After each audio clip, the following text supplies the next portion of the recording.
Khaled Mahmud Sujan test ক্রিকেটের jersey পরে রুমাল দিয়ে চোখ মুছতে মুছতে মাঠ থেকে উঠছেন। ইন্টারনেটে এই ছবি সময়ে অসময়ে আপনিও হয়তো দেখেছেন। কখনো জানতে ইচ্ছা করেছে কি এই ছবির পেছনের ঘটনাটা কি? এই ছবিটা 2003 সালের মুলতান টেস্টে। মাত্র 3 বছর ধরে টেস্ট ক্রিকেট খেলা একটা দল সেবার পাকিস্তানে গিয়ে হেরেছিল মাত্র 1 উইকেটে।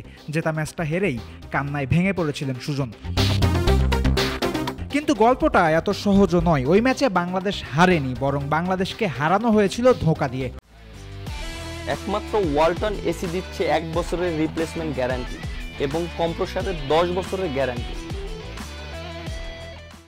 2003-এ 3 ম্যাচের সিরিজের তৃতীয় ম্যাচে মুলতানে বাংলাদেশ আগে ব্যাট করেছিল 281 রান। জবাবে পাকিস্তান অল আউট হয় 175 রানে। দ্বিতীয় ইনিংসে আবার ব্যাটিং বিপর্যয়ে পড়েছিল টাইগাররা। ষষ্ঠ উইকেটে জুটি বেঁধেছিলেন রাজিন সালে এবং অলোক কাপালি। কাপালি যখন ব্যক্তিগত 22 রানে ব্যাট করছেন, তখন পেসার ইয়াসির আলীর একটা বলে ব্যাট ছুঁয়েছিলেন। এজ হয়ে বল যায় কিপারের কাছে, কিন্তু পাকিস্তান উইকেট কিপার রশিদ লতিফ সেই ক্যাচ ধরতে পারেননি ঠিকঠাকভাবে। বল পড়েছিল মাটিতে। লতিফ মাটি থেকে বল কুড়িয়ে নিয়ে আবেদন করেছিলেন কট বাহাইন্ডের এবং আম্পায়ার আউটও দিয়ে দেন সেটা। এমন অবিচারের কারণে কাপালিকে ফিরে যেতে হয় ড্রেসিং রুমে। বাংলাদেশ সেকেন্ড ইনিংসে অল আউট হয় 154 রানে। 261 রানের টার্গেটে ইনজামামুল হকের বীরত্বে ম্যাচ জেতে পাকিস্তান।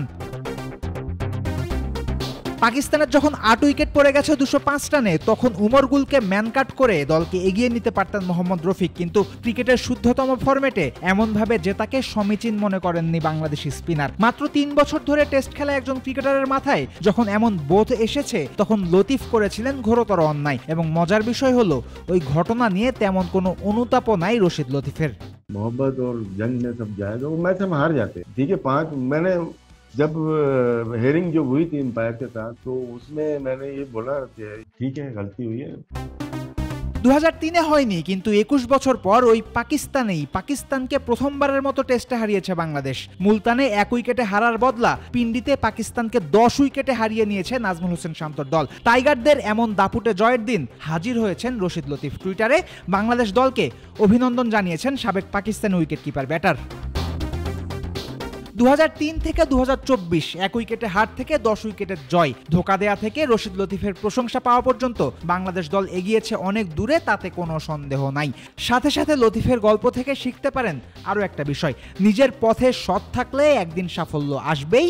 আপনি যখন সফল হবেন, তখন আপনার শত্রুরাও এসে প্রশংসায় ভাসাবে আপনাকে।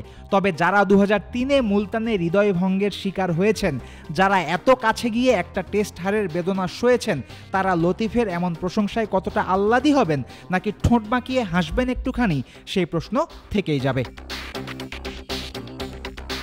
ফয়সাল হাবিব, ক্রিকেট ফ্রেন্ডসে।